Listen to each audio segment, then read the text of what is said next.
All right. So what we're going to be talking about tonight is our radio plan.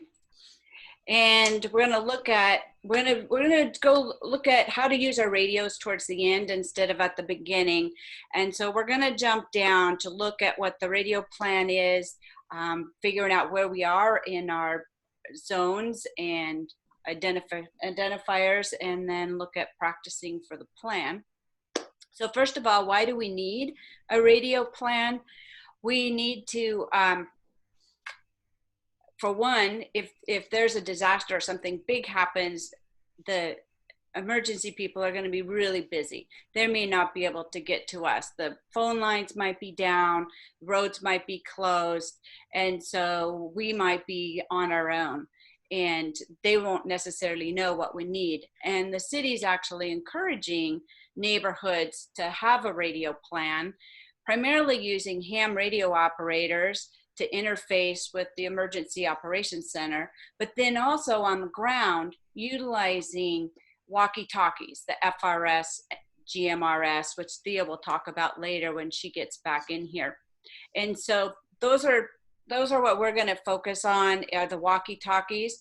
We will have the chat set up. I will be monitoring that. Somebody else will be monitoring that. If you have questions, go ahead and put them in the chat. Hopefully you know how to do that. And also the other thing before we start, if you're able to rename yourself, if you know how to do that, if you go to participants and hit the little more button next to your name, you should be able to rename yourself. If you want to go ahead and put in a name that you would like to be called on the radio, one of the things that we want to do for our exercise on Sunday is to do a little bit of a roll call. And if we can do some of that work ahead of time, it'll be a little bit easier. So if you're going to be participating on Sunday and you want to have your name on the roll call to be called, it can just be a first name is fine. And there's a poll that will help too. And you can go to that a little bit later. Don't need to do that right now. All right, so now we are going to skip along to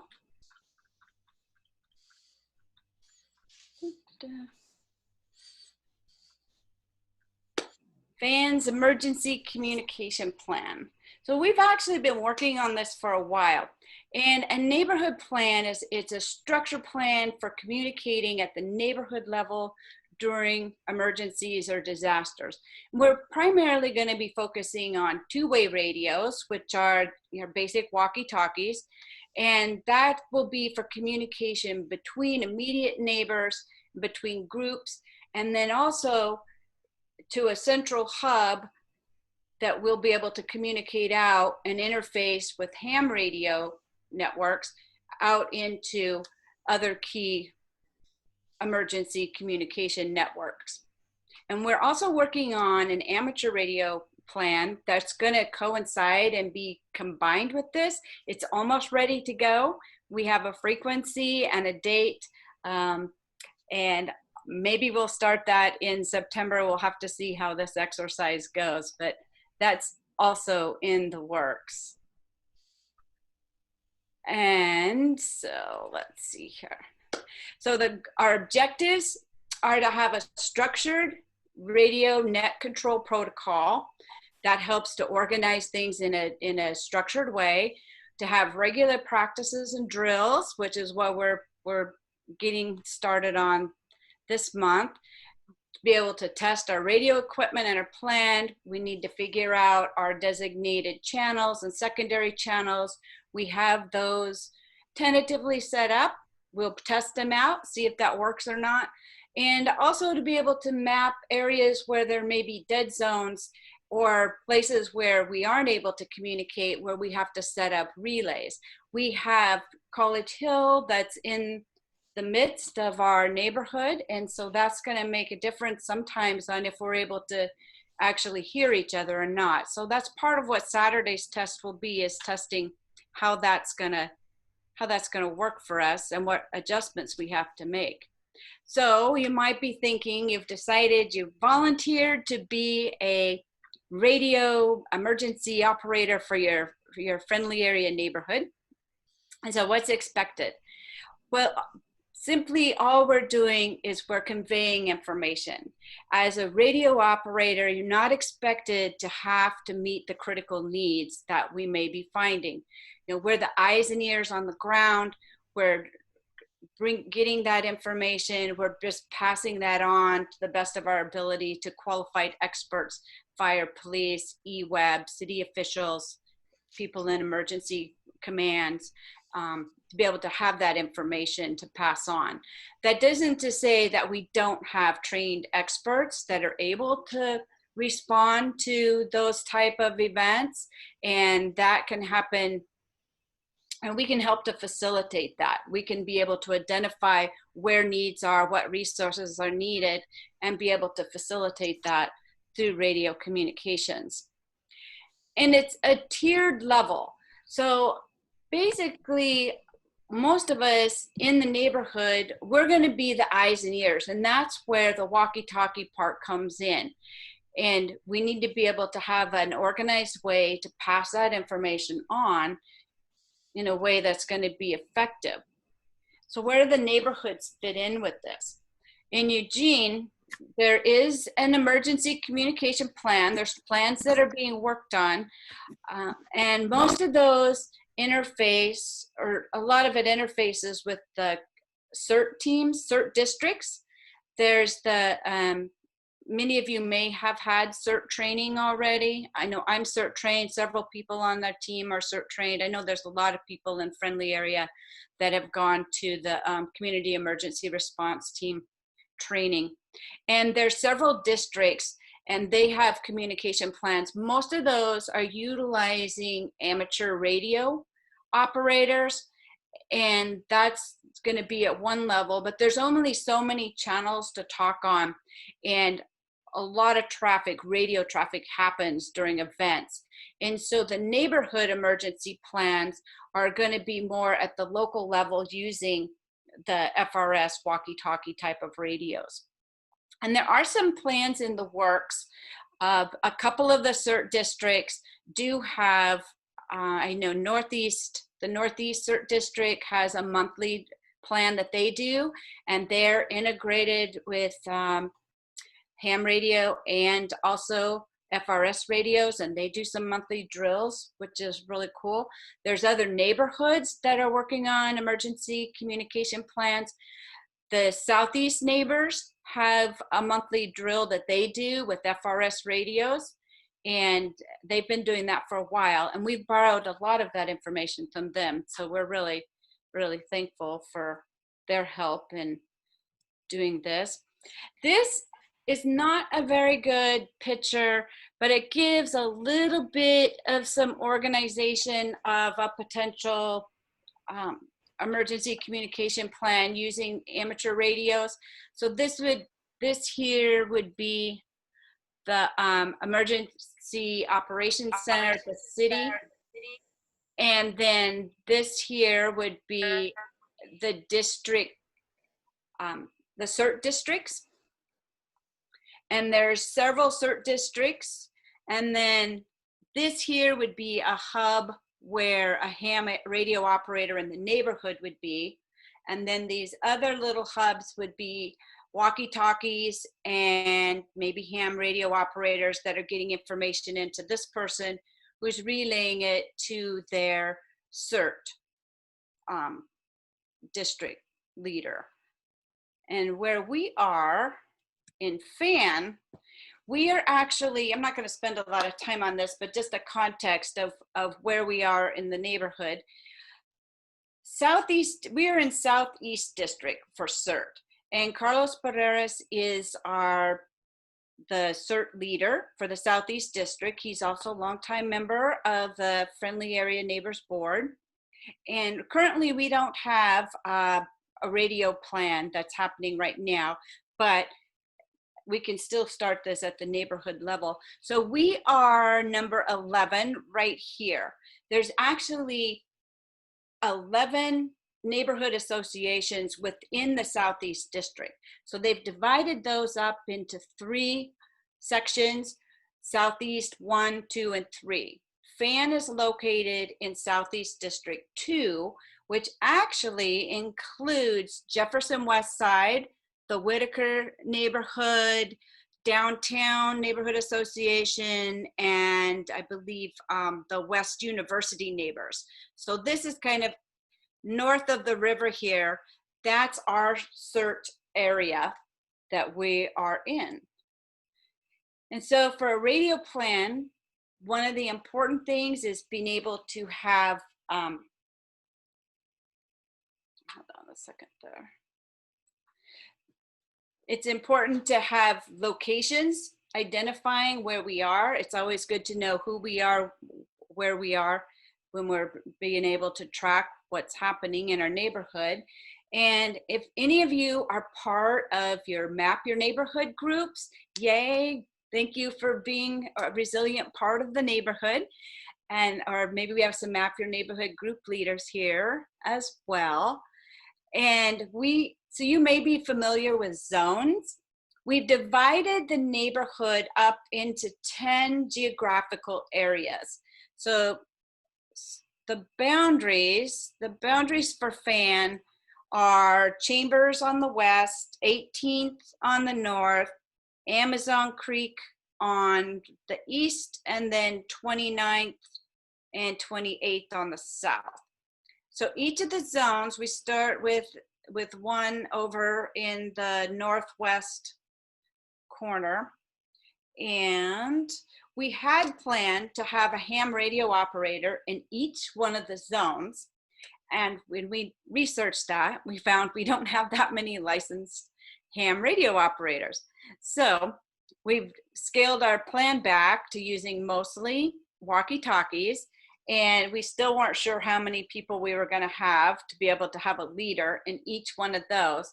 So we ended up further dividing into quarters, and that's going to be a little more manageable. So we've got our northwest quarter here that is from like 18th to 24th along Chambers, and then I believe this is Madison, jogs over to Jefferson, and then along 24th. So this is zones 1 and 2. Northeast has zones 3 and 4, and we go clear over to Amazon Creek on the east side. And southwest is zones 5, 6, and 7, and then southeast is 8, 9, and 10. And the south side is where we tend to have a little more issues with our radio communication, so we may have to have some relays. So at this point, I'd like you to check out the poll if you're able to do that. There's a question in the polling that asks which zone you're in. And so if you would, oops, oops.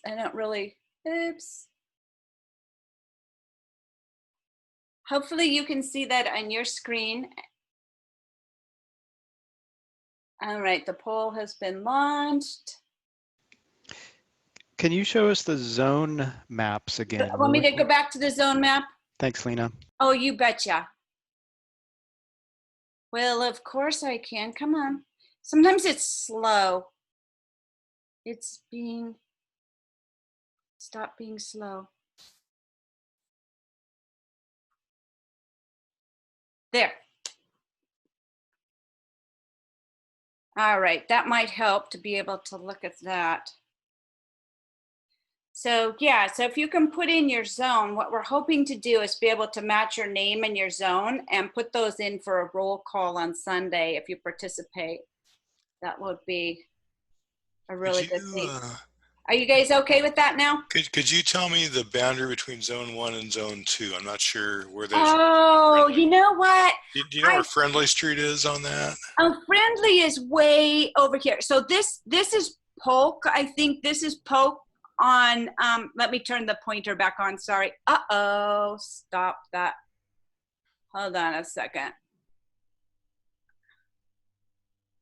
Why did you go there? Okay, sorry about that. This here I know is Polk, and I believe between 6 and 7 is Adams, And so Friendly's going to be more over here. This is Jefferson. And I think this is Madison. And I'm not sure if this is like Jackson and Polk between zone 1 and 2. And that horizontal, the horizontal boundary is 24th. Is that right? 24th. Okay. It goes Okay. 24th, and then at Jefferson it jogs up to 23rd. Okay, so zone 2 is going to be the first zone 3 on the questionnaire because there's zone 3 twice and no zone 2. Oh shoot! So I'm going to click zone 3, but I mean zone 2. Yes. Oh yeah. So thank you so much.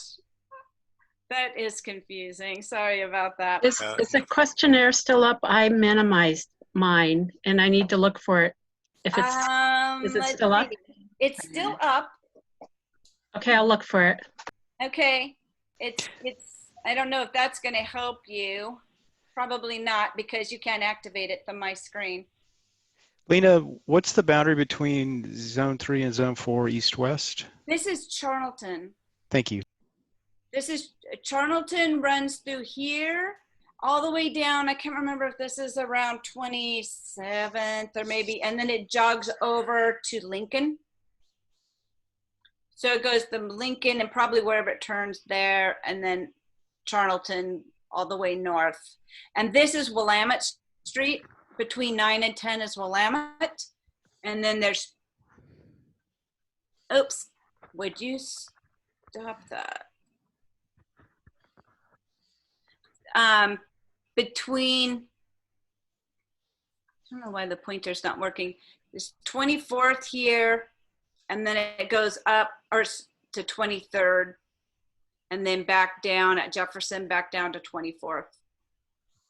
Hello, can you hear me? Yes. Speaking as a Boy Scout, I would say go to an aerial map of the highway, eliminate all that garbage of buildings. All we need is a grid map, horizontal, vertical, with the street numbers and names, and I am done. Okay, well, thank you so much. We would be happy to have you be our map maker. We would definitely welcome that anytime. Hey, you could do it in 5 seconds. It'll take me half an hour. That's what did I say on the radio? I need help. Goodbye. Well, I think it would take me a little bit longer than the 5 seconds. So anyway, this is a pared down map of our quarters. And this is what our little neighborhood will look like. Here's kind of the structure of what it will be. We'll have a net control operator in the middle, which will probably be, we'll try to locate physically at the reservoir at College Hill. And this person will have a walkie-talkie and probably also a ham radio as well. And then we will have 4 of the quarter leaders that will have walkie-talkies. They may or may not have ham radios, and that can be the same person or 2 people. And then all of the triangles are individual people with their FRS radios. They're going to be communicating back and forth to here. And then the information we gather in the neighborhood will get centralized and then go out to the CERT district, probably via ham radio, and then on to emergency operations centers. And this is just a little list of our channels that we've kind of predetermined. We decided channel 6 will be our primary. Can I ask you, this is Tom, can I ask you a quick question? Sure. The previous slide showed the chain of transmission Yes. of messages. Now, are those signals patched in so they go straight from the neighborhood level to whatever the central collection point is, or are they passed from person to person, thereby introducing opportunities for garbling? There's always opportunities for garbling on the radio. And we'll talk about documentation in a little bit. Okay. Yeah, that's going to be an important thing because, yeah, it's a little bit like playing telephone. And we haven't, and the first section that we've skipped over is a lot of that is about how we talk on the radio. With emergency communications, we really want to have our messages be brief and accurate and easily understood. And to get clarification, we don't want to alter them. We want to have it as precise as possible. We want to write them down and know what the messages are and pass them off as exactly as written as best as possible, because there is a definitely opportunity to introduce error for sure. Yep. So some of these things may change. The channels may be changing a little bit, but primarily we're going to be on channel 6. And hopefully towards the end, we'll be able to practice and make sure everybody gets set up on the right channels for that.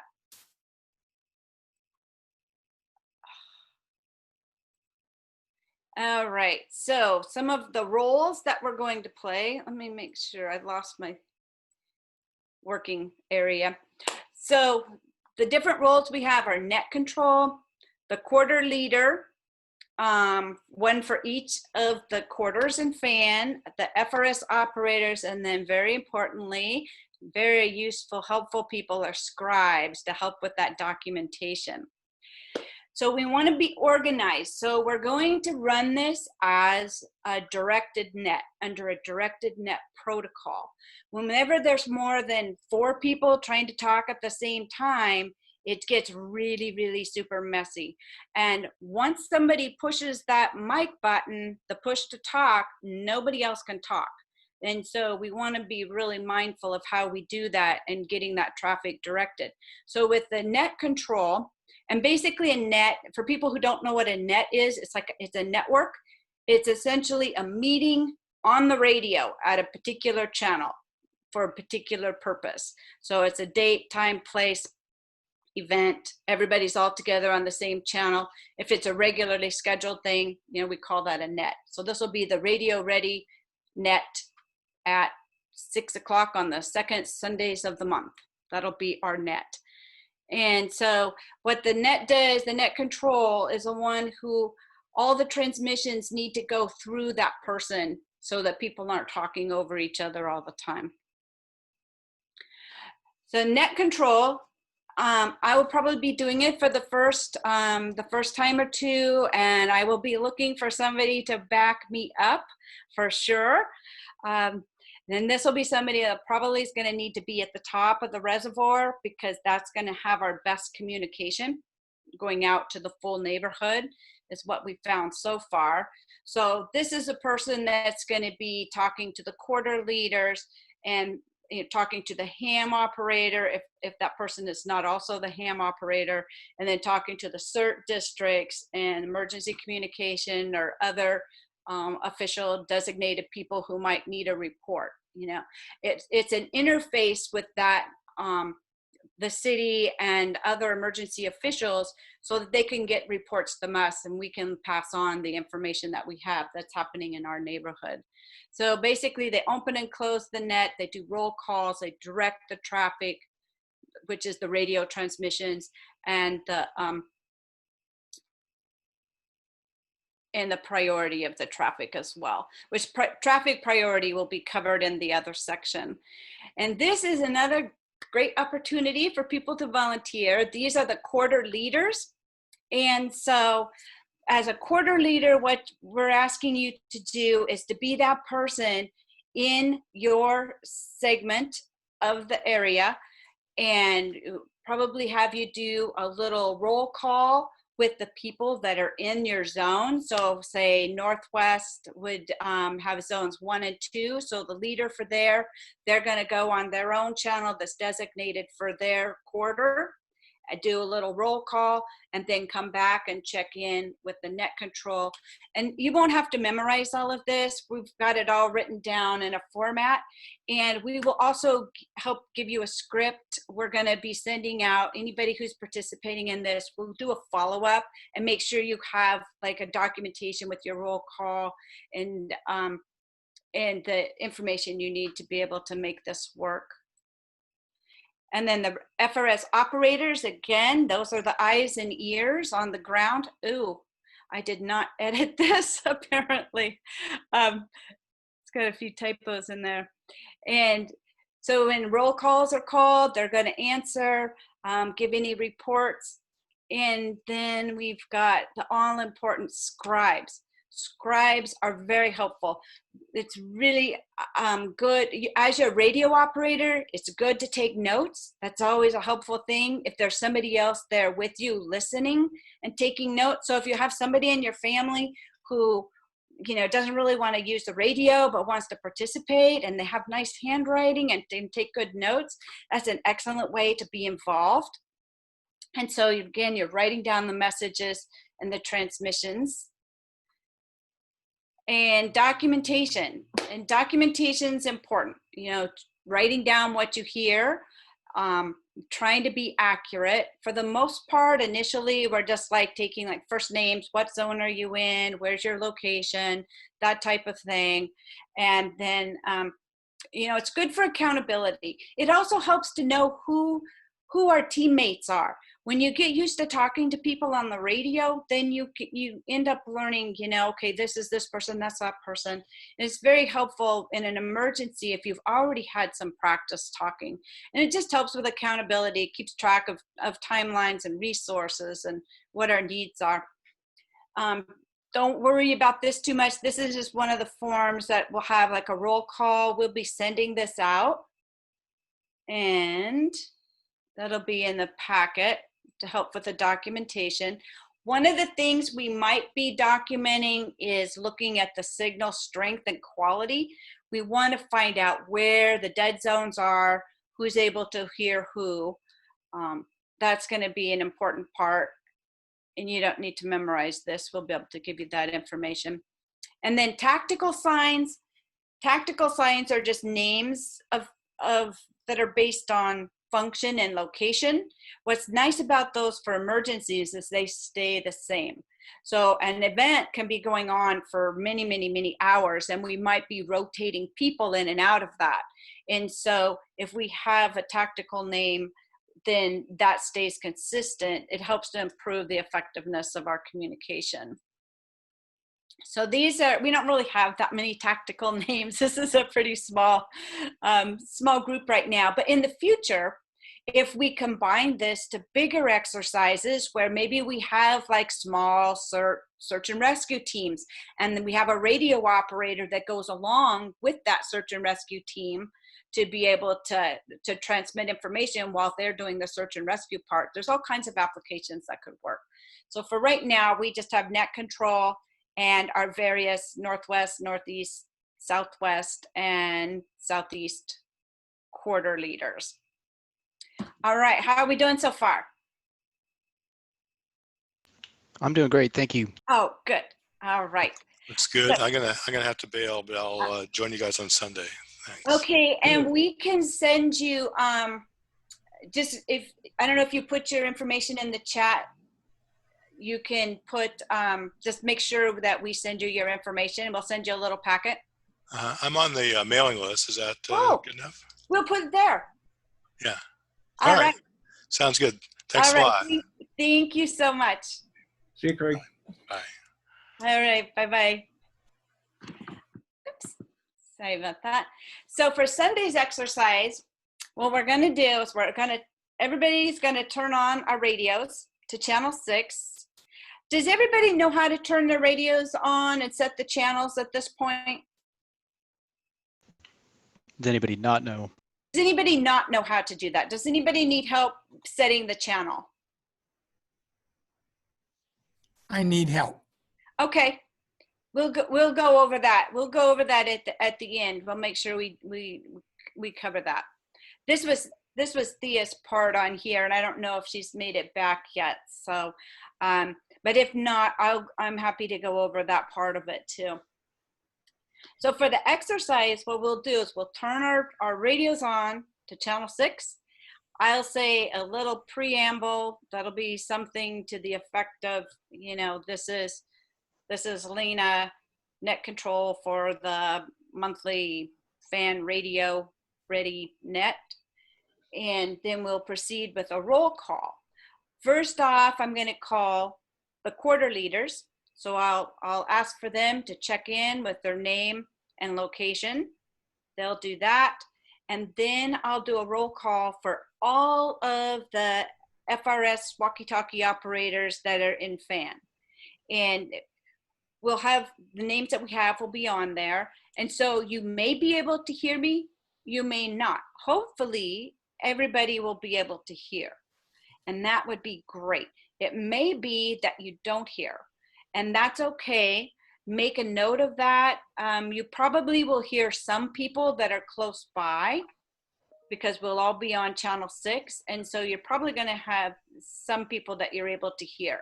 And you definitely should be able to hear your quarter leader. They should be within a close enough range that you'll be able to hear them. And so after we finish that part, we will do a second part of the exercise where we'll have everybody change their channel to the one that's designated for your quarter. We can't all be at the same channel at the same time, or only one person is going to be able to talk at a time. So we have to kind of divide it up. And so we'll each have you go according to your quarter, what your station will be, what your channel will be for that. And then your quarter leader will do a roll call again. And then when that's finished, we'll all come back on to channel 6 and we'll see what happened, see how that worked and what changes we need to make and debrief them there. So does that making a little bit of sense? Does it not make, is anybody confused yet? This is Tom again. One quick question. I just sent a chat note. Will we also be online while you're testing the radio connections so that we know what's supposed to be happening? You know, we've thought about that, and we've tried to think of a backup to do that. I don't know that I'm going to have an online connection. I'm going to probably be at the reservoir on top of the hill, and I will have my radio with me. I will have my phone with me. I'm thinking what I may end up doing is giving my I might end up just giving my phone number, and we can do text messaging as a backup. Well, that would work. I'm just curious to know if somebody at home isn't able to respond, doesn't get the signal, has a setting wrong, they won't even know because that's the only way you can get to them. Because you can't hear. Yeah, exactly. So that's why I'm hoping we have a little bit of time to at least see if we can get set up. And the other thing that we do, I'm going to try to do too, is like leave somebody on the original station, so you can go back to that. Like if you weren't able to change your channel and get to the other one, try to have somebody on the original channel to go back to. That sometimes helps too. All right, so here's just like a sample thing. Generally, when we're talking on the radio, you want to say, first, you want to hold the button.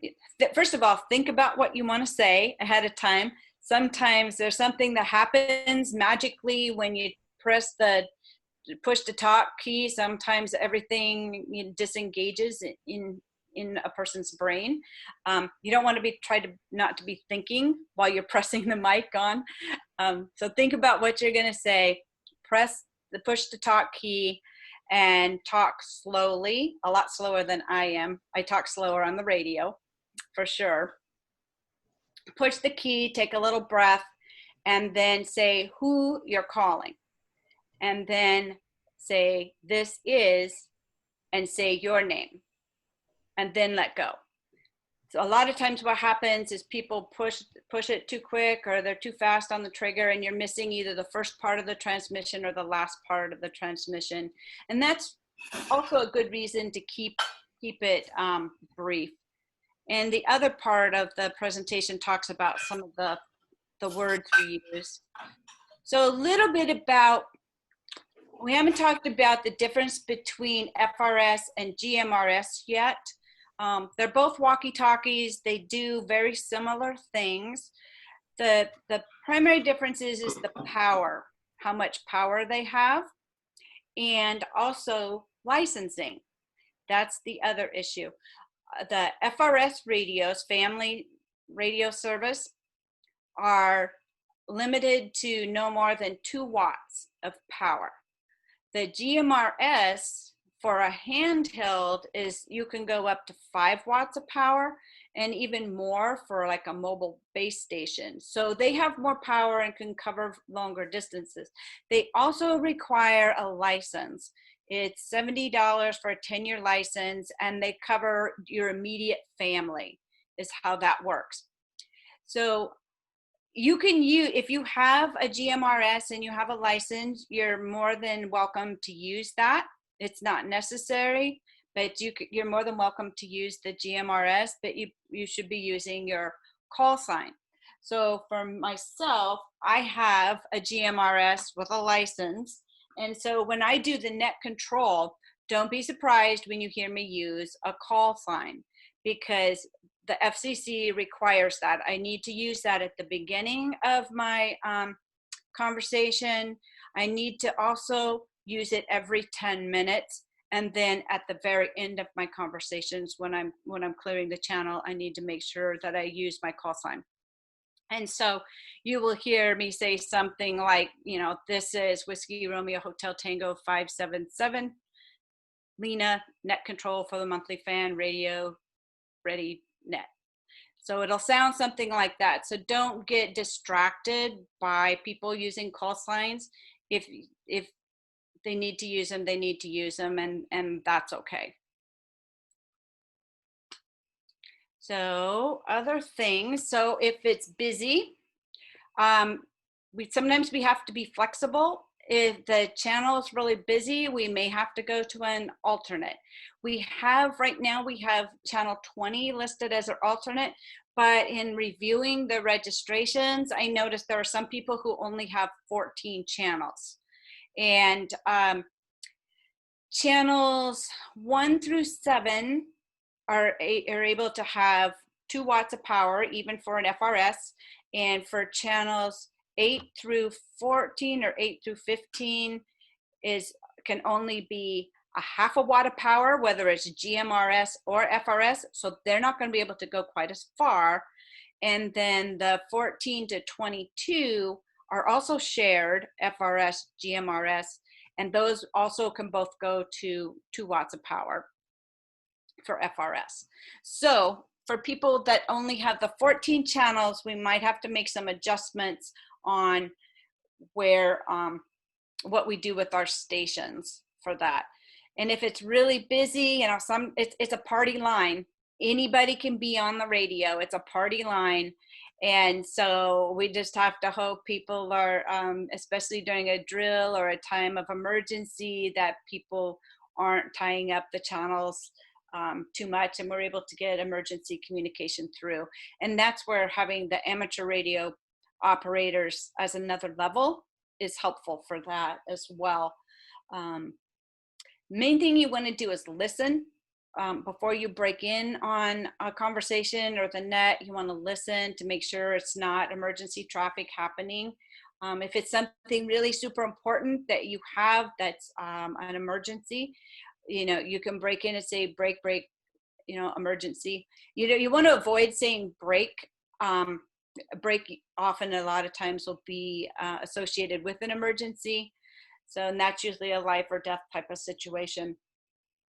And then people should be able to stand aside and let that traffic come through. And being prepared, having your extra batteries, all of those type of things are really important oh, this we should probably talk about. What if it's an actual emergency? So we don't have to wait for an authority to declare an emergency for us to be able to turn on our radios and talk to each other. Any type of event, like, you know, ice storm, windstorm, something that's happening in our neighborhood, if it seems like a prudent person would say this warrants a communication with a two-way radio, we can do that. The general thing to do in those times, of course, listen to your local AM, FM, local stations for any official notifications and alerts, but also to turn on your radio. So for us, it's channel 6. Turn it on at the top of the hour and listen for 5 to 10 minutes and see if there's any communications or notifications happening. And then you can turn it off. So you're conserving your battery power. So you're not just leaving your battery turned on, like maybe the power's out. You don't want to run your batteries down if you don't need to. So turning it on at the top of the hour is a good thing to do. And the other thing, this was supposed to be the end of the presentation, but we still have a little bit more on the radio stuff. We're going to be doing this every Sunday, every second Sunday of the month at 6 p.m. We're going to be trying to get together and do our radio. As we get better and more proficient at this, we can add in fun exercises and drills. For now, we're just trying to make sure we get our channels down and our people connected. We've got a pending ham net that will be starting maybe in September, maybe not. It might be at 6:30. Because it'll be combined with this, and we'll have to see how long it takes to do this type of a net on Sundays. So tentatively, the second Sunday in September, and that will be on a frequency of 145.45 megahertz tone 123. For people who have ham radio license, they will know what that means. And there's also a national drill channel on walkie-talkies on FRS is channel 11. So might want to check that one. That's also why we're not using that as one of our primary channels, because that's kind of a national drill channel. And then for ham radio operators, there's a national simplex frequency that is, you can listen in on that in times of emergency as well. So at this point, do we have questions?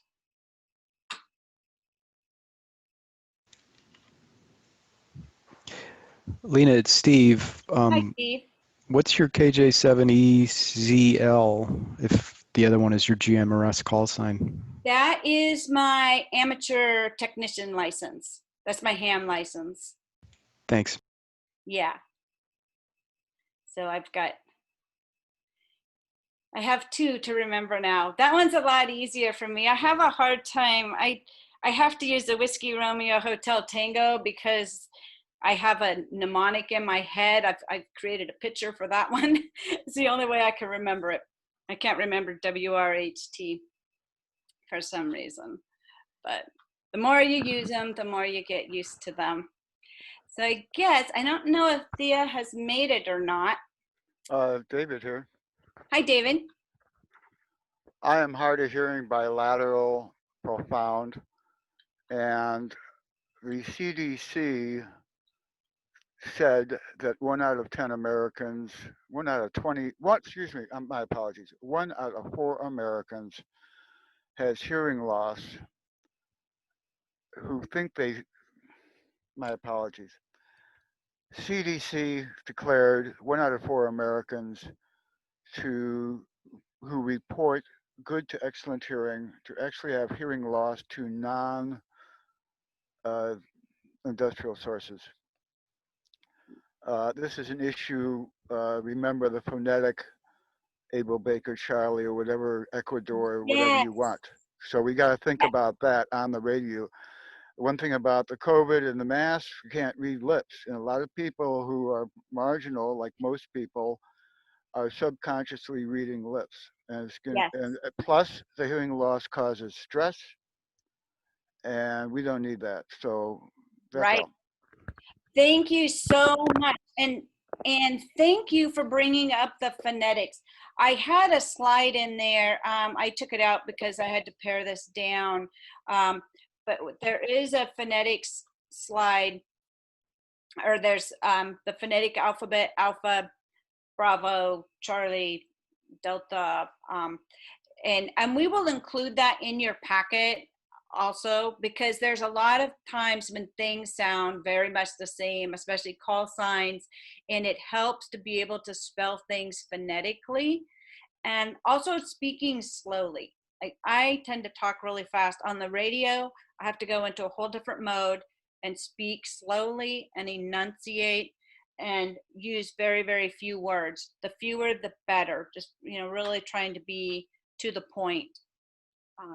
So the main things you're going to need to know on your radio that's going to be the most useful is charging it. You want to have it charged up. Carry extra batteries. It's surprising. Sometimes they can go dead in a hurry.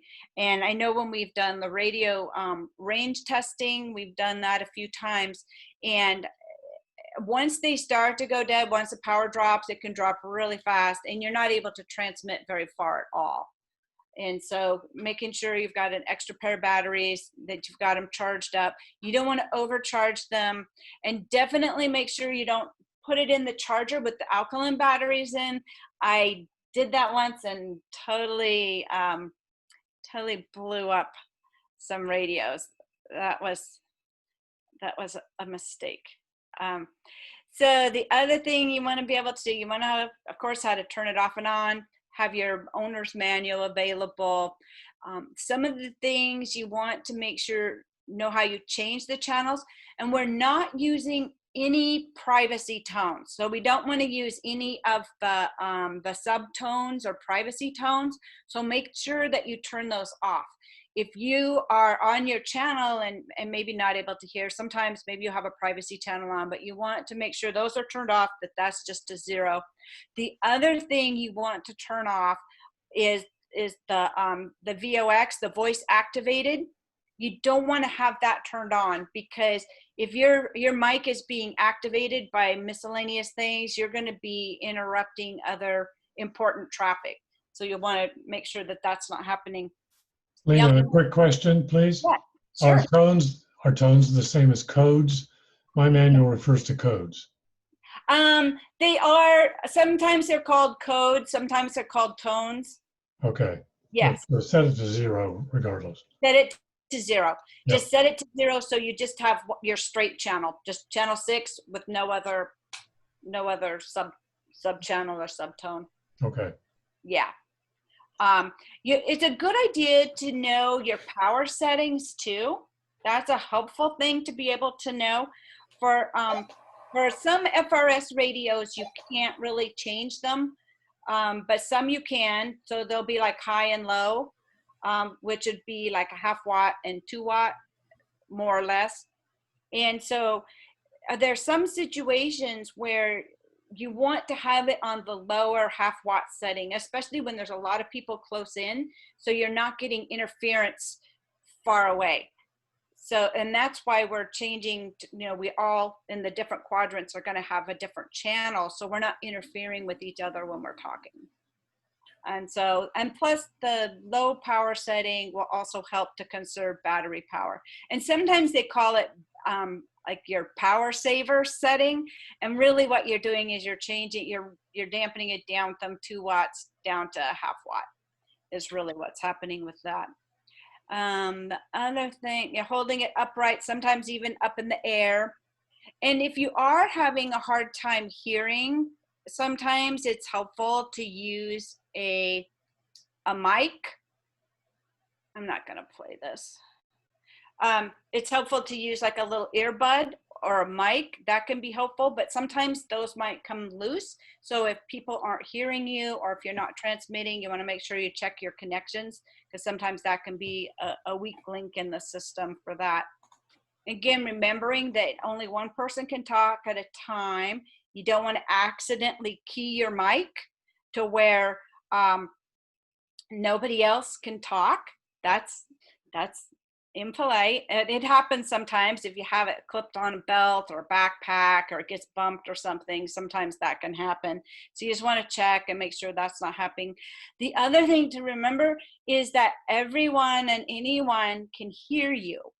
And so you want to make sure that you're not saying things that you don't want to be said on the air. You want to, no personal comments, no criticisms. You know, just you just want to keep it clean and nice. Let's see what else. I didn't do this part of the presentation, so speaking slowly, clearly is helpful, and it's okay if you have to ask for clarification. So these are some of the words that we might hear to kind of help with our communication, so we're not having to use a lot of words. We don't want to use any jargon. No 10 codes, no 10-4, good buddy. None of those kind of codes. No Q codes, which are used in amateur radio sometimes. A lot of people aren't going to know what those mean. So just saying things like, to say copy, that just means I hear you, I understand. Over means you're done talking and go ahead with your part of the conversation. One that, you know, standing by means that you're standing by and listening, which is a lot of what we do in emergency communication. We're standing by and we're listening and waiting. If we're being called upon, we need to respond, but a lot of times we're mostly listening. And say again or repeat, that one happens a lot.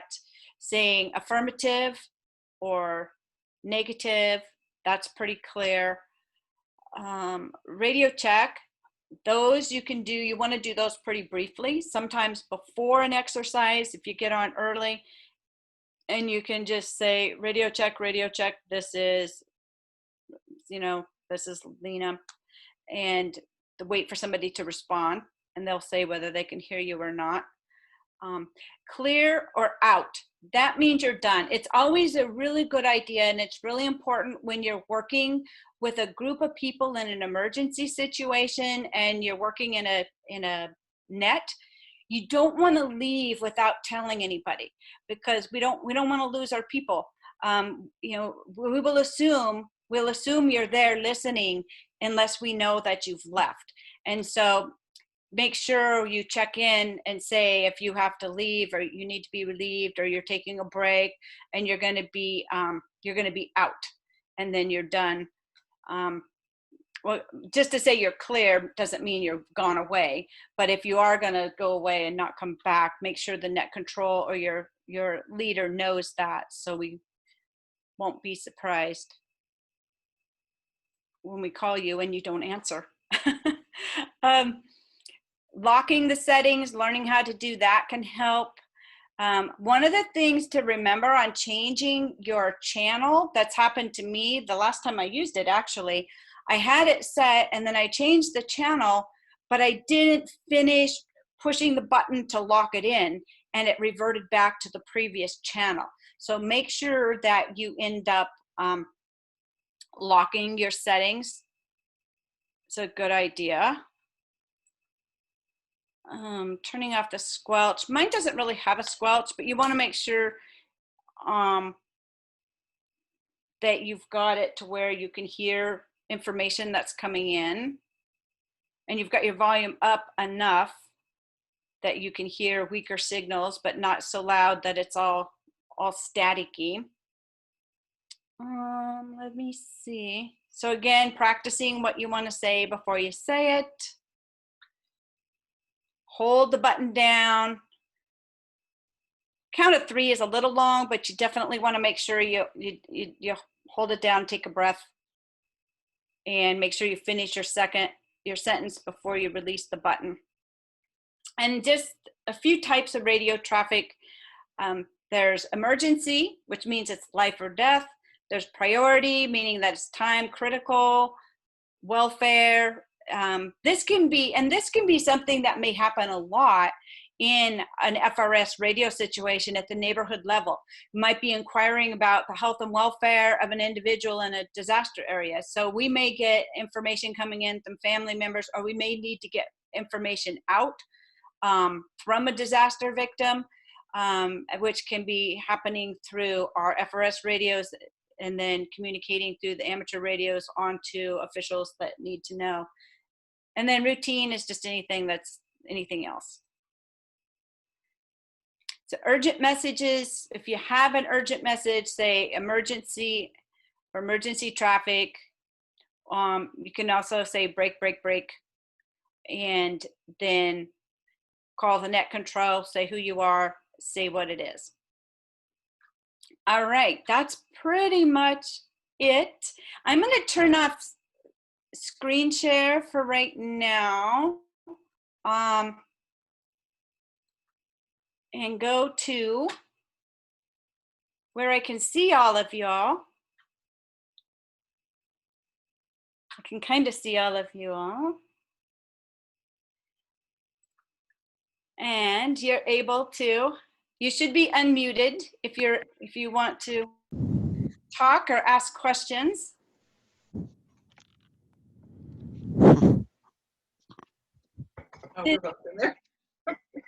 Does everybody have their radio with them? Do you have it on channel 6? Yeah. How do you put it on 6? Yep. Okay. You need help putting it on 6? Somebody needed help turning it on. It should just be a little knob. Ah, there we go. That's. You want to take it away from your. There's a lot of feedback. Oh yeah. Away from That's where? gonna be. Thank you, Allegra. That's really good. So we could try. Well, I need to peel off for another meeting Oh, in a great. minute, so I'll pass on this part. All right. So hopefully we will see people My on battery shot's Sunday, died. and I will send you. We'll send you your information. That's right, we're not muted. Sounds And good. now, before everybody goes, do I have any volunteers to be quarter leaders in their areas? It's going to be really helpful to have that. So we thought we could be co-volunteers. Co-volunteers? Well, I could be. I'm up on College Hill. I'll volunteer you. You volunteer. Right. And I'll probably be really close to you up there on the reservoir. Well, I'll just come out and visit with you, with my mask on and physically distanced. Yep. That would be awesome. Yeah. Are you in zone 8? Yeah. So you're I live right across. I actually live right across the street from the reservoir. I'm like looking at it out my window right Okay, now. we're down the hill in zone 8 too. okay. I'm in 10. And you're in 10. All right. Do we have anybody in, well, I think Thea is in zone 5. So we can have the south, we've got southwest. And we probably have southeast. Somebody can do southeast. Lena? In Lena, 10, this is Red yes. 6. Yes. I'm in zone 1, I think. I'm not sure where that up-down line is between 1 and 2. But I could Okay. be a Well, northwest leader. so if you want to be northwest leader, that's great. And what was your name? Chuck. Chuck. Okay. So I need to write these down. So you can be northwest, and then we've got somebody for south. We've got southwest. That's 5, 6, 7. Does somebody want to? Yeah, do Thea's in 5. Thea's in So, 5? yeah, she's just around the corner from me. I'm not going to be here for your exercise, but I wanted to say, Lena, you did an outstanding job. I have learned so much about FRS and just the way that we're putting the network together. So I'm going to peel off while you're, it sounds like you're just wrapping up. But anyway, I just wanted to say, great job. So, thanks, Allegra. Awesome. I'm glad you were here. So we've got southwest, north, West. And then, so we need somebody for Southeast. I think I kind of volunteered for that, didn't I? You volunteer for that, Saul? Yeah. Okay, so you can do Southeast, and then Northeast. I'm in Northeast, but I'm going to be doing net control. So what does that person do? I'm in zone 4, which is Northeast, right? you're in zone 4, you're in my zone. We're neighbors. Hi. Awesome. So the zone leader, or the quadrant leader, what the quadrant leader does is they will do a little roll call with the people in, for you, it would be zone 3 and 4.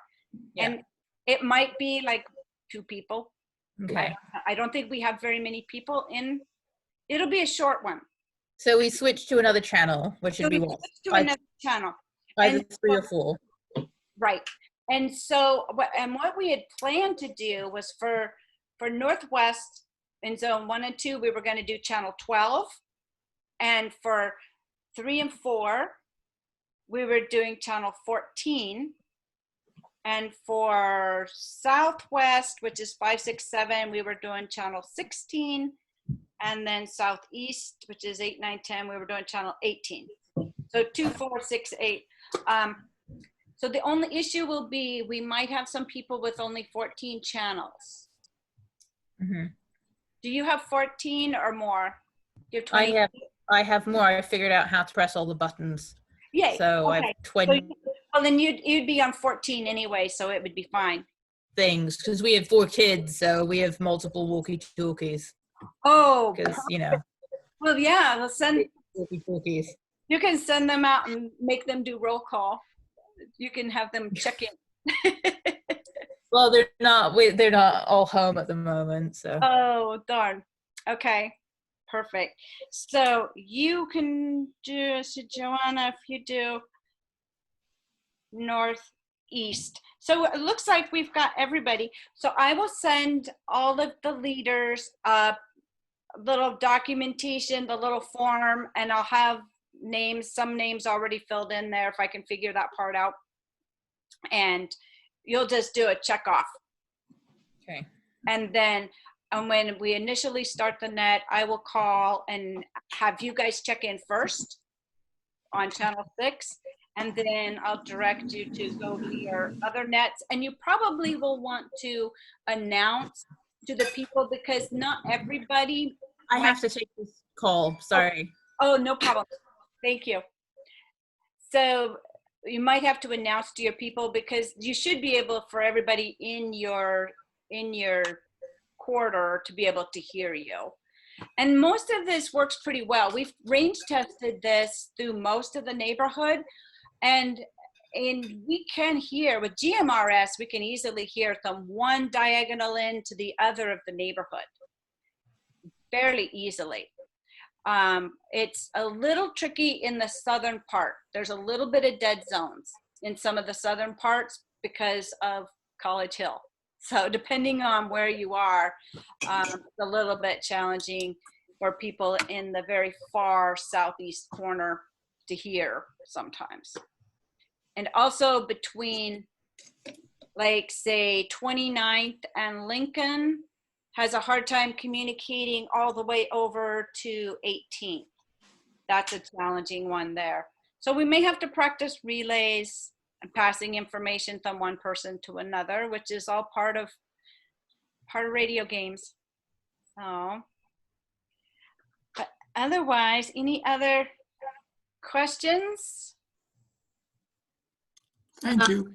Oh, I just want to say that we only have 50. I only have 15 channels. 15 channels. What zone are you in? In Saul's in Southeast. And you're in Southeast. I might get a set before different set before Sunday. Southeast is a little tricky. Depending on where you are, it can be a little bit challenging, but we still want to use the lower powers. But there's that's a 2-watt section. I think between channels 7 and 7 and 14 are only a 1/2 watt.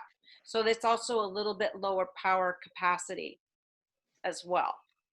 So living in the hills, having 2 watts might be a little. So it's probably better to get a set that go up to 22. How many channels? 22. Oh, okay. 22 is enough. 22 is enough.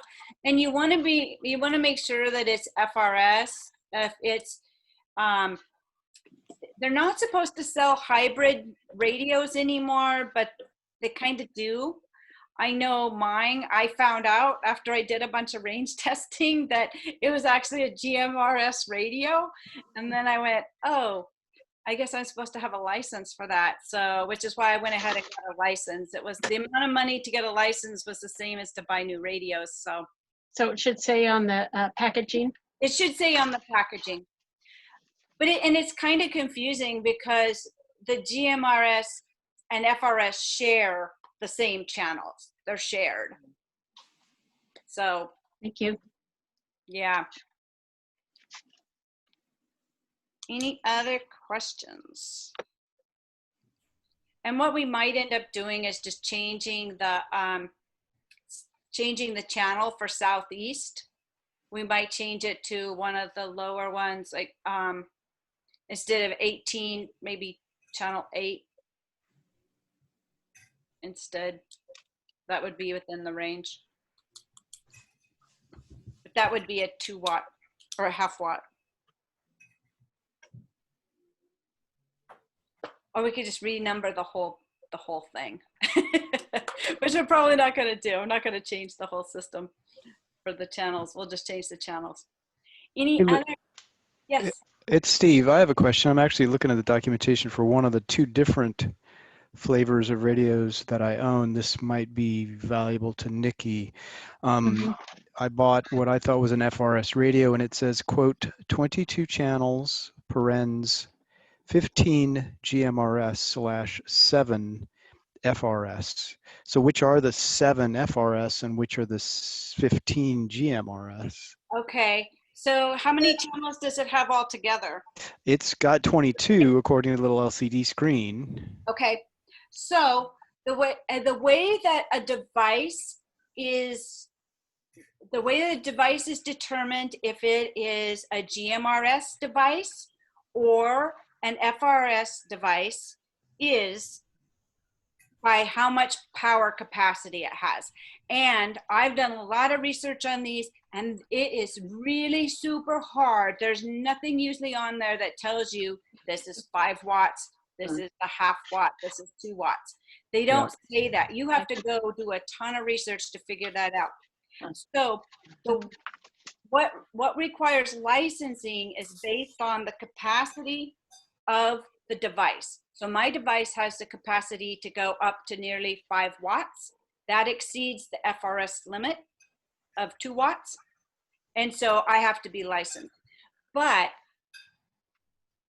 a radio that goes to 22 channels that has shared channels with DMRS, it can still be an FRS radio. And if it's sold as an FRS radio, it probably only goes to 2 watts. And if you look on your power settings, it will probably only have 2 power settings, no more than 2 power settings. If it has 3 power settings, it's probably a GMRS. Cool. I think that's useful. I appreciate that. Yeah. Oh, I researched it. The person in the radio department at Weimar got to learn a whole bunch of stuff with me not too long ago as I was researching all of this. Yeah, so and they are shared channels. The 1 through 7 is GMRS and FRS at 2 watt. The 8 through 14 or 15, I think they're 1/2 watt. And most of the GMRS radios like mine, it will not allow me to transmit at higher than 1/2 watt on those FRS restricted channels. So I can't over transmit. it's Lena, could you speak a little bit about the, I think it was a Google group or something I was invited to, what it's about, that's about? Yeah, we have a Google group, and it's a little bit confusing to me because we had one originally and then we changed the name. And so now we have two, but we're trying to transition everybody to the new one, which I think is Radio Ready or Fan Radio Ready. It's a Google group, and that is a place where we're going to post information like this information here for the exercise on Sunday. We'll post in there. So it's an email group that's just focused just on the radio aspect of things. So it's just kind of a defined space that we can pass information back and forth. Unfortunately, I'm signed up for the original Google group, which was Fan EPT or something, whatever it was, and I let my invitation expire to the new one, so I can't even get in it yet. So I'm working on getting re-invited. Oh, and is it, I think I read that you can read it on the web rather than getting emails to your inbox. There should be. I'm not sure what all we have on the web, on the internet. I'll just read the documentation that came with the email. That should work. Okay, and we can send you, we can email you the information too for Sunday. We'll probably send out a little packet of, you know, so if you want to download like a blank roll call sheet, or have like the, we're probably going to include the phonetic alphabet, the pro words, the channels, and just information that you'll be able to have on hand. It all sounds good. Thank you.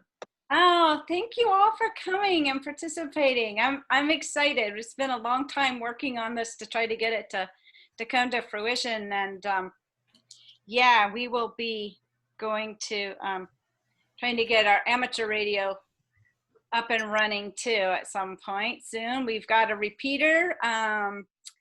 Matt Dillon is a longtime amateur radio operator in this area, has a repeater on Blanton Heights that's given us permission to run a fan amateur radio net there. Oh, nice. Second Sundays of the month.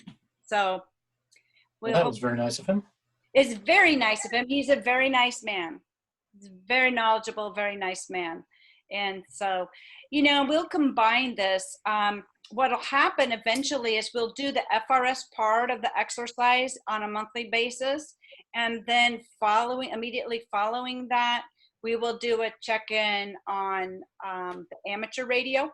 And so that can be one and the same. So like as net control, I'm going to be both having my amateur radio and the walkie-talkie. It's a little chaotic running two radios at once sometimes. I've done it at Country Fair for years, having a mic in one and an earbud in the other, and noisy, loud people all around me. And it's a little crazy making. Sometimes I'll just stop and look like a deer in headlights because I'm listening in two ears and somebody's talking to me, and I have to like tune half of them out all of a sudden. So I was external security radio tower for many years. Were you? Oh my gosh, I was always terrible on the radio. This is why I got my amateur license, because half the time on the fair radio, I would push the mic and my brain would go dead. I was like, ah. Yeah, you and half the other crew. I know. I was on fish ladder out in the middle of the chaos sometimes, and I didn't have a post, so it's like I didn't ever have my tactical sign was like, you know, well, where am I? I don't know. Yeah. Compare stories later. Yeah. So, all right. Well, we will get information out to you. If you have any questions in the meantime, you can direct them to wherever we said to direct them to. I gotta say, I'm so glad this is happening finally. I've Yeah. been a ham for years and have wanted this. Carlos did the start of this with a local group here, basically zone 1 and 2. And we did do one trial.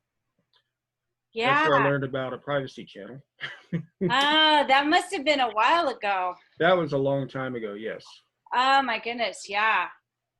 Yeah. And you know the I don't know what I should get when I send information, I'll try to send the information on the frequencies that are happening. Northeast District, the Northeast CERT District has they have a radio check-in once a month on ham radio, and I can't remember, it's on a UHF frequency. I have a really hard time hearing it. It's like a 4/4 something frequency, but I can get that for you. I think it's on the second Wednesday of the month at 7:30, possibly.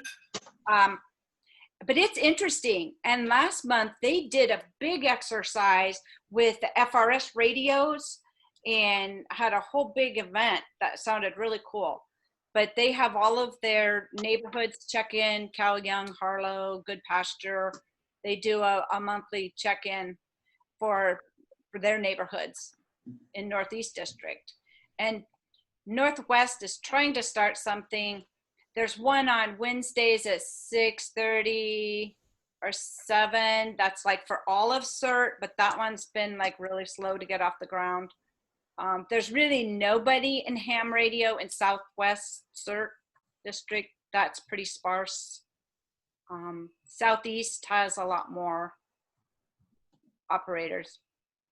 And again, Southeast neighbors, they've been doing a FRS radio combined with ham radio net for quite a while now. So it's our turn. We will build it. It will happen. Our time has come. Our time has come. Yes. That's why finally it's like, we'll just do it and it'll come.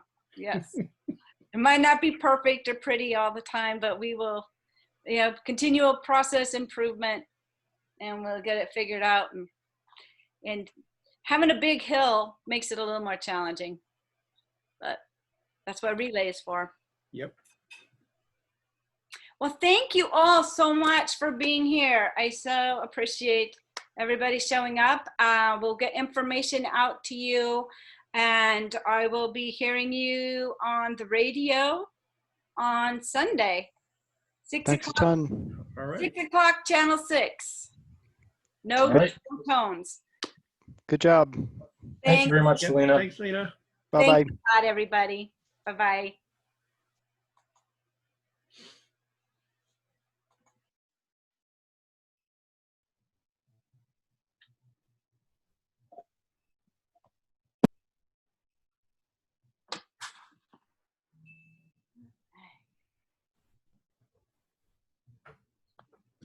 How are you doing, John? Doing great. All right. So you have a ham radio license, don't you? I have a ham radio license. I just looked in the back of the book and it says audio output power is greater than 500 megawatts. On your ham radio or your GMRS? Whatever this is. Okay, it might be a GMRS.